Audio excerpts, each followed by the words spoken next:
Ika'y dumating na parang ihip ng hangin.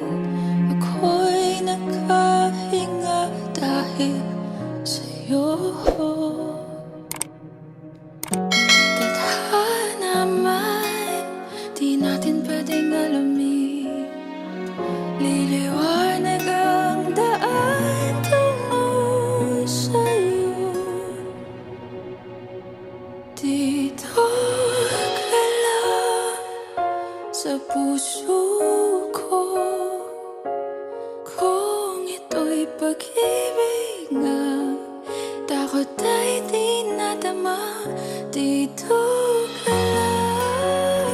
Opo. Pwede po kay Sir Renz Vegata. Opo. Sino po yun? Meron lang po kaming delivery po. Opo. Pwede. Hello po. Kayo po si Sir Renz Vegata po. Meron lang po kaming delivery po sa inyo. Pwede nyo ga pong ma-receive. Bali ma'am, nandito lang po yung ipapareceive lang po namin. Bali, bayad na naman po yung item. Meron lang pong shipping fee na 2.8 po. Wala, may Gcash ko na. May Gcash pwede po. Hindi po. Hindi na kayo love yung pera ko eh. Pera mo kunin. Pero love. Ay siya, sige po, pa-receive na lang po. Tingnan mo, bagong bayaran. Okay lang po. Siya, sige po, din po. Pero may pambayad naman po kayo ngayon, sir.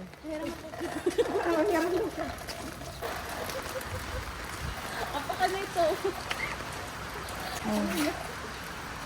Sige po, itaas nyo lang po. Kayo na lang po ang magtaas. Para kayo na lang po ang kumuha. Happy birthday po! Hilahin niyo po ito para makita niyo po yung munting surpresa sa inyo. Napakadami po. At meron pa po kayong request eh. Ano po ang inyong request na pa-birthday sa inyo? Po ang inyong request! Tingnan niyo po ang inyong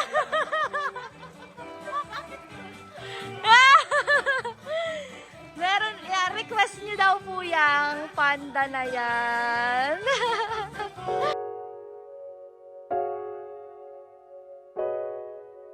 Alam niyo po ba kung kanino po galing yung surprise sa inyo? Po, nasa isip ko. Isa lang po ang nagmamahal at minamahal niyo. Ano po? Ngayon po siya pinagot. Kanina. May surprise din sa akin doon sa ibang sa Kuwait. Wow naman po. Sige po, basahin ko lang po yung message sa inyo. Na ngayon lang po pala kayo sinagot nga naman. Hi love, happy birthday. I wish you all the best, good health, especially yung lagi kang nakangiti habang nakatitig sa akin. Ay, kilig na naman to. Syempre, huwag makalimot kay God. Sa araw-araw ay magpasalamat. Huwag panghinaan ng loob kahit maraming problema at iniisip, makakaya mo yan. Masosolusyonan yan lahat. Sorry pala sa araw-araw na palagi kang dinidedma. Yung nararamdaman mo sa akin. Na kahit alam ko na nasasaktan ka kasi tinatawanan ka lang, yung pagtingin mo sa akin, at yung iniinis kita palagi, at yung wala akong pake kahit naiinis ka na. Sorry po. Alam mo, pinag-isipan ko tong mabuti. Deserve mo naman to. Kasi nakikita ko yung pagpapahalaga mo sa akin. Yung araw-araw na pagstay mo kahit binabaliwala kita. Kaya ngayon, love, yung wish mo, ibibigay ko. Yung wish mo na kung kailan maging ako sa'yo. Kung kailan kita sasagutin. Kung kailan maging tayo. Kaya Renz Vegata, isang malaking oo na ang sinasagot na kita. Nakabidyo po yan, ma'am. Yes, I do love. I'm officially yours now. Tayo na. Kaya maririnig mo na galing sa bibig ko ang sagot sa I love you mo araw-araw. I love you. I love you to love. Happy birthday ulit. Alam kong iiyak ka. Hindi mo in-expect to. Pero ayaw kong umiyak ka. Gusto ko magiging masaya ka. Huwag kang mag-drama. Always, God bless sa'yo. Happy birthday ulit. Mwah! I love you po. Next naman ang tamis. First time. First time mo talaga nag-effort. Kayo po lagi na. First time ko nag-effort. Ano naman po ang message? Nag-effort. Kailangan siya nag-effort. Ano po ang message nyo? Sa officially yours na daw po.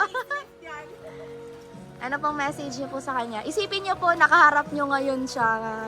Nasaan po si ma'am? Nasa Kuwait po. Yan. Isipin niyo po na kaharap niyo po. Wala po siya sa Kuwait. Example, kaharap niyo po siya. Ano pong gusto niyong sabihin sa kanya? Love. Thank you so much sa lahat ng effort mo. Thank you sa matamis mong oo. Hindi ko in-expect lahat talaga to. Promise, first time. First time talaga to sa... Ang sarap naman. May oo na. May pa-surprise pa. Bongga po ang inyong birthday. Sana po naramdaman niyo po ngayon ang presensya ni ma'am. Ang matamis niyang oo. Sa munti po niyang sorpresa para po sa inyo. Happy birthday po uli. Naway, napaka-happy po ng inyong birthday ngayon.